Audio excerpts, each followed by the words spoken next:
दोस्तों नमस्कार। मैं हूं रोहित कौशिक और आप देख रहे हैं रोहित संवाद। सबसे पहले तो आपसे विनम्र निवेदन है कि आप YouTube पर हमारे चैनल रोहित संवाद को सब्सक्राइब, लाइक और कमेंट करके और इस वीडियो को ज़्यादा से ज़्यादा शेयर करके जन सरोकार की पत्रकारिता को अपना समर्थन दें। दोस्तों, रोहित संवाद में हम कुछ अंतराल पर पुस्तक चर्चा का कार्यक्रम भी करते हैं। आज पुस्तक चर्चा में हम प्रतिष्ठित पत्रकार और लेखक प्रियदर्शन जी की पुस्तक भारत की घड़ी पर चर्चा करेंगे। इस पुस्तक को प्रकाशित किया है संभावना प्रकाशन हापुड़ ने और इसका मूल्य है 350 रुपये। यह पुस्तक बदलते भारत का लेखा जोखा तो प्रस्तुत करती ही है, हमें इस दौर के ज्वलंत सवालों पर गंभीरता के साथ सोचने के लिए भी मजबूर करती है।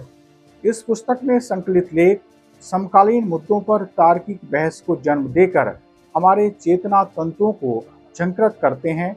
कटु सत्य तो यह है कि इस दौर में हमारी चेतना सोई हुई है।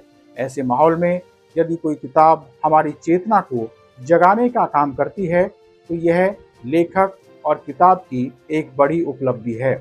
लेखक का मानना है कि भारत की जो घड़ी बहुत तेजी के साथ आगे चल रही थी, वह अब कुछ उल्टी चल रही है। सुविधा और सामग्री की दृष्टि से किताब को 4 खंडों में विभाजित किया गया है। राष्ट्रवाद की घड़ी और लेखक का देश, दलित होने का मतलब, विचार और विचारहीनता के संकट तथा स्त्री होने का मतलब। इस किताब में राष्ट्रवाद और धार्मिक पहचान के मुद्दे पर जरूरी विमर्श है, तो लोकतंत्र और विविधता के अंतर संबंधों पर तार्किक चिंतन भी है। लेखक ने भारतीयता को अपनी पहचान बताते हुए इंसान को धर्म, जाति या राष्ट्र के कटघरे में न बांधने की वकालत की है। निश्चित रूप से भारतीयता किसी प्रमाण पत्र की मोहताज नहीं है। हालांकि इस दौर में कुछ लोगों ने यह प्रमाण पत्र बांटने का ठेका ले लिया है। लेखक एक तरफ उन्माद से भरी झूठी देशभक्ति पर सवाल उठाता है, तो दूसरी तरफ बहुसंख्यकवादी हेकड़ी को देश के लिए खतरनाक मानते हुए गांधी और अंबेडकर को याद करता है। लेखक का मानना है कि आज़ादी की लड़ाई के दौरान महात्मा गांधी ने जो कई मंत्र विकसित किए, उनमें सबसे महत्वपूर्ण था ईश्वर अल्लाह तेरो नाम। लेकिन आज इस मंत्र पर खतरा मंडरा रहा है। दरअसल यह एक ऐसा दौर है जब कट्टर हिंदुत्ववादी ताकतों द्वारा जानबूझकर इस मंत्र को कमजोर करने की कोशिश की जा रही है।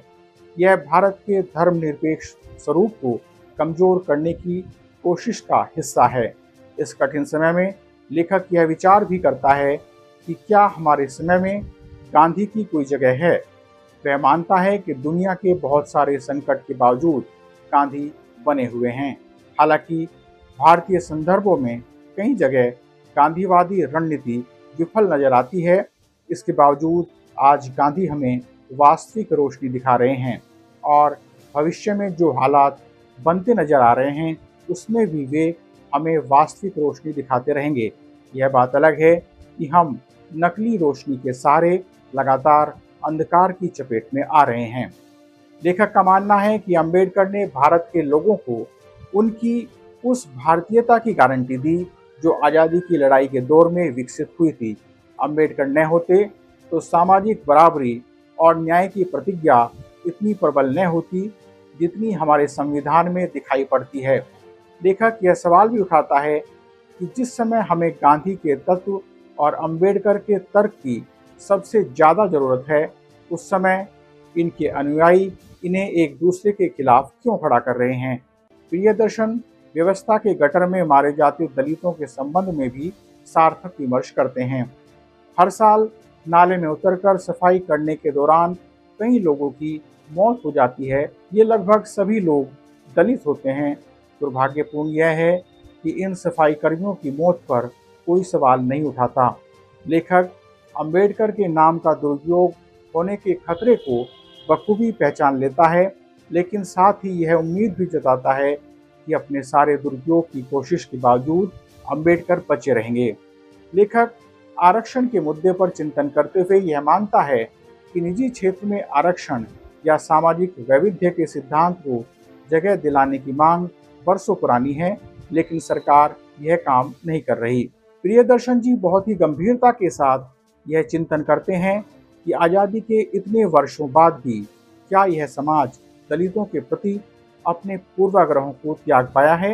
इन लेखों में वामपंथ की अपरिहार्यता और प्रासंगिकता पर विमर्श है, तो अवैज्ञानिकता के बढ़ते हुए कचरे को लेकर भी चिंता जताई गई है। सवाल यह भी है कि हम अभी तक स्त्री को सच्चा सम्मान क्यों नहीं दे पाए हैं। इस किताब के माध्यम से हमारे चेतना तंत्रों में हलचल पैदा करने के लिए प्रियदर्शन जी निश्चित रूप से बधाई के पात्र हैं। आज रोहित संवाद में इतना ही। जल्दी ही मिलेंगे एक नए मुद्दे के साथ। नमस्कार।